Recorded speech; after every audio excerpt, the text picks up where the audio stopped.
Birbaşa bağlantıda suallarımızı Milli Məclisin üzvü Cavanşir Feyziyev cavablandıracaq. Cavanşir bəy, hər vaxtınız xeyir olsun. Hər vaxtınız xeyir, xoş gördük. Azərbaycan Prezidenti İlham Əliyevin Donald Trumpa bir təbrik məktubu var. Orada Azərbaycanla Ermənistan münasibətlərinin normallaşdırılmasında Amerika Birləşmiş Ştatlarının xüsusi rolunun olduğu qeyd olunur və Azərbaycanla Birləşmiş Ştatlar arasında müxtəlif sahələrdə əməkdaşlığın daha da dərinləşdirilməsi istiqamətində fikirlər səsləndirilir. Birləşmiş Ştatlarda qeydə alınan razılaşma Azərbaycanla Ermənistandan söhbət gedir və həmin gündən bu günə gedən prosesləri göz önündən keçirməyə başlasaq, hansı mənzərə yaranır? Bəli, şübhəsiz ki, 2020-ci ilin Vətən müharibəsində əldə olunmuş qələbə diplomatik vasitələrlə təsdiqlənməli idi və bu təsdiqlənmədiyi halda problemin hələ də davam edəcəyini ehtimal etmək olardı. Necə ki, 90-cı illərdə ermənilər Azərbaycan torpaqlarını işğal etdikdən sonra heç bir diplomatik nəticə vermədi bu işğal və ona görə də sonda bu məsələlər yenidən gündəmə gəldi, hər zaman gündəmdə oldu və Vətən müharibəsinə gətirib çıxartdı. Ona görə də Vətən müharibəsindəki qələbəmiz sadəcə cəbhə bölgəsindəki qələbə ilə tamamlanmır, eyni zamanda diplomatik qələbəni də qazanmağa ehtiyac vardı və bu xüsusda vəziyyət çox mürəkkəb görünürdü. Bugünkü tarixdən baxanda hələ cəmi 5-6 il keçib bu müharibənin başa çatmasından, amma indidən də bunu müəyyənləşdirmək, daha doğrusu o zaman baş verənləri ehtimal etmək çətin deyil. Müharibə aparan tərəflər arasında sülh müqaviləsini dəstəkləməyə hazır olan qüvvə özü müharibənin törədicisi olduğu halda bu müharibənin nə ilə nəticələnəcəyi çox qaranlıq görünürdü. Bəli, cəbhədə, döyüş bölgəsində mövqelər dəyişib. Amma diplomatik müstəvidə bu nə ilə nəticələnəcək? Bu çox böyük sual doğururdu və Ermənistanla Azərbaycan arasında münasibətlərin ümumiyyətlə heç zaman tənzimlənməyəcəyi, tənzimlənməsinin mümkün olmayacağı barədə açıq şəkildə bəyanatlar səsləndirilirdi. Və Amerika Birləşmiş Ştatlarının bu məqamda dövrəyə girməsi və danışıqlar prosesində iştirak etməsi şübhəsiz ki, məsələni daha da ciddiləşdirdi və Azərbaycanın tələbləri artıq rəsmi şəkildə beynəlxalq miqyasda masa üzərinə qoyulmuş oldu. Və Ermənistanla aparılan çoxtərəfli görüşlər həm Avropa Birliyinin vasitəçiliyi ilə, həm Rusiyanın vasitəçiliyi ilə aparılan görüşlər də onu deməyə əsas verir ki, hətta bu görüşlər özü də heç bir nəticəyə gətirib çıxarmırdı. Düzdür, epizodik uğurlarımız orada da olmuşdu. Ermənistan baş naziri Azərbaycanın ərazi bütövlüyünün məhz Avropa Birliyinin iştirakı ilə keçirilən görüşlər təsdiq eləmişdi və münasibətlərin normallaşdırılması üzrə Rusiyanın vasitəçiliyi ilə bir neçə komissiya yaradılmışdı, birgə komissiya. Amma həlledici məqam sülh müqaviləsinin hər hansı bir şəkildə meydana çıxması və onun təsdiqlənməsindən ibarətdir sonda. Və bu, Amerika Birləşmiş Ştatların fəal vasitəçiliyi ilə baş tutdu. Və ona görə keçən ilin 8 avqustunda Vaşinqtonda imzalanmış sənəd əslində baş vermiş bütün hadisələrin diplomatik yekunudur deyə bilərik. Bu gün üçün diplomatik yekun bundan ibarətdir. Lakin gələcəkdə sülh müqaviləsinin imzalanması və tərəflər arasında diplomatik münasibətlərin, dövlətlər arası münasibətlərin qurulması artıq bu nöqtədən başlayır. 8 avqust sənədindən başlayaraq bu addımların atılması gözlənilir. Ona görə düşünürəm ki, bu təkcə Ermənistan-Azərbaycan münasibətlərinin tənzimlənməsi üçün deyil, eyni zamanda Amerika Birləşmiş Ştatlarının bölgəmizlə və ayrılıqda Azərbaycanla münasibətlərində də mühüm bir addımdır.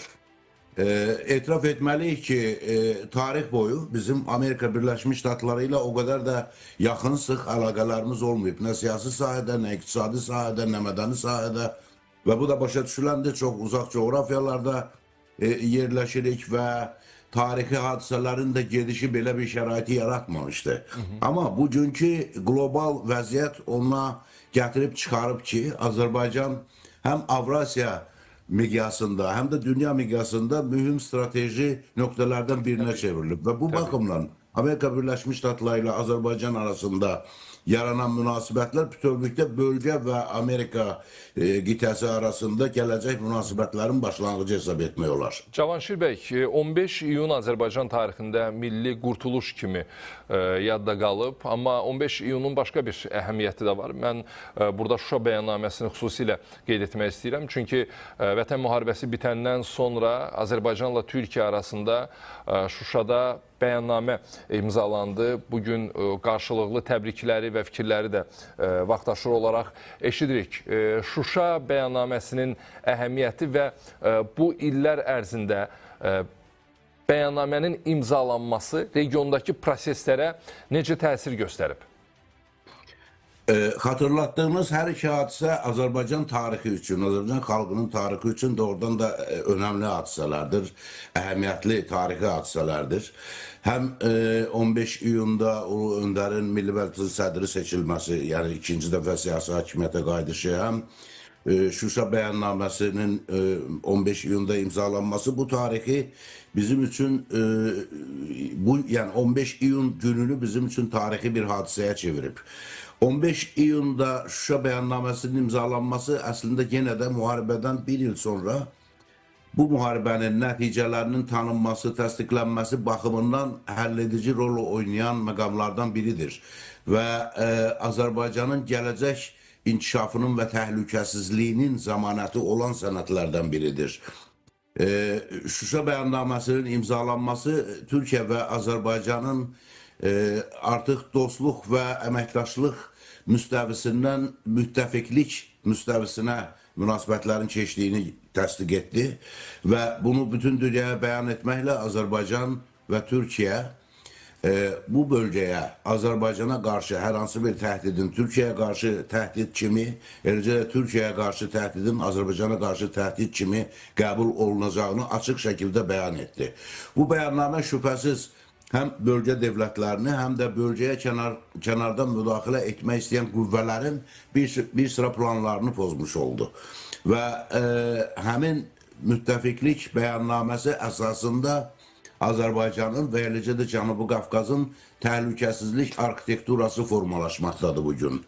Yəni bugün bu bəyannamə təkcə Azərbaycanın təhlükəsizliyi ilə bağlı deyil, eyni zamanda Cənubi Qafqaz regionunda yerləşən 3 dövlətin təhlükəsizliyi də bilavasitə Azərbaycanın özünün təhlükəsizliyi ilə bağlıdır. Və bu baxımdan düşünürəm ki, bu həm Azərbaycan üçün, həm Türkiyə üçün, həm də Cənubi Qafqaz üçün çox mühüm sənəddir.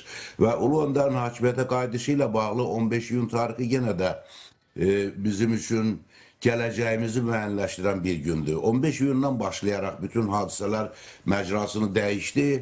15 iyuna qədərki hadisələrlə ondan sonraki hadisələri müqayisə edəndə biz görürük ki, diametral şəkildə bir-birinin əksi olan hadisələr baş verirdi.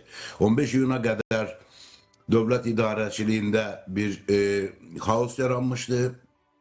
Hakimiyyət siyasi sabatsızlıq ucbatından hadisələri idarə etmirdi, hadisələrin arxasınca sürünürdü.